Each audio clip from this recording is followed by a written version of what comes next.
তো হ্যালো বন্ধুরা, তোমাদের সাথে লং ভিডিওটা শেয়ার করা হয়নি। আমার ছেলের বার্থডের দিন কী করেছিলাম আমি। তো দেখো এখানে সবাই মিলে চলে এসেছি সবজি কাটতে।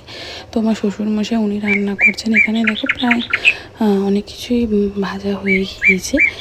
তো এখানে আমার শ্বশুরমশাই ভাজা করছেন মাছ, আর এখানে আরও ওর কাকু জেঠুরা মিলে মাংস ধুয়ে নিচ্ছে। তো আমি এখানে ক্ষীর রান্না করছি। তো এই ক্ষীরটা রান্না করার পরে আমি নিয়ে যাবো ঠাকুর মন্দিরে। আর যত বড় কাজ হোক না, আশীর্বাদ না হলে কি আজকে কাজটা সম্পূর্ণ হয় বলো। তাই জন্য আমি আমার ছেলেকে বসিয়ে দিলাম, সবাইকে বলে দিয়েছি। কার জন্মদিনে কী করে আমি জানি না, তবে আমি প্রত্যেক বছরই আমি আমার ছেলের যখনই জন্মদিন ধরে সবাইকে বলি তোমরা কিছু দাও আর না দাও, আমার গিফটের কোনো আশা নেই, কিন্তু আমার ছেলেকে তোমরা মন ভরে আশীর্বাদ করো যেন ও আগামী পথে অনেক বড় হতে পারে, মানুষের উপকার করতে পারে। আমি এটার জন্যই আমি সবাইকে বলি। তো আমার শাশুড়ি মা সবার প্রথমে উনি আশীর্বাদ করে নিচ্ছে।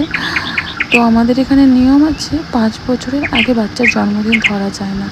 তো সেই জন্যই আমি কথাটা বললাম যে যতদিন থেকে আমি বাচ্চার জন্মদিন ধরছি, তো আমার ছেলের হচ্ছে এইমাত্র বয়স 6 বছর, মানে 2 বছর জন্মদিন ধরলাম। তো প্রত্যেক বছরই আমি এটা করি। তো তোমাদের কি মনে হয় যে আশীর্বাদ বিনা কি কোনো কাজ সম্পূর্ণ? কমেন্টে জানিও। তো পাপা হচ্ছে সবাইকে আশীর্বাদ করে নিল, করে দিয়ে তারপরে হচ্ছে ওর কাকিন বসে গেল। কাকিন বসে তো জানো তো আমি আশীর্বাদ করেছিলাম, কিন্তু আমার ভিডিওটা তোলাই হয়নি।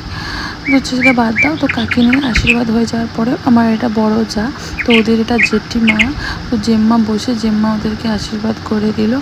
তো সব থেকে মানে কী বলবো জানো তো, মানে ও এত পায়েস খেয়েছিল, আর মেন যে খাবারগুলো রয়েছে খেতেই পারলো না। তো যাই হোক, তো আমার মা, তারপরে একটা পিপিমণি রয়েছে। তো এই পিপিমণিগুলো খুব সহসা পাওয়া যায় না। তো আমি আমার জন্মদিনে যে ওদেরকে পেয়েছি, আমি সত্যিকারেই খুব খুশি হয়েছি, আর আমার ছেলেও খুব খুশি হয়েছে। কারণ যে যার বাড়িতে সে তার থাকে, সবসময় তো এখানে আসা সম্ভব হয়ে ওঠে না।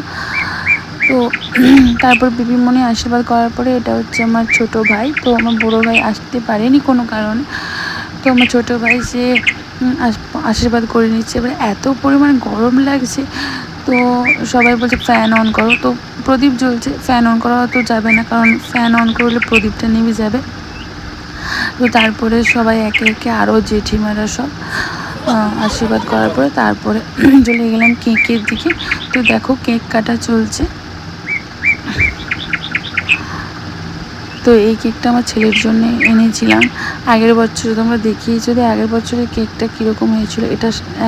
এবছরের কেকটা একদমই সামান্যভাবে করেছি, মানে আগের বছর কেকটা না কেউ খেতেই পারেনি, তার কারণ মানে এটা কি বিচ্ছিরি ব্যাপার যে বলার মতো না। যাই হোক না কেন, তো এবছরে গাড়ি কেকটা এনেছে, খুব দারুণ কেকটা, আর খেতেও খুব ভালো মিয়মোর থেকে।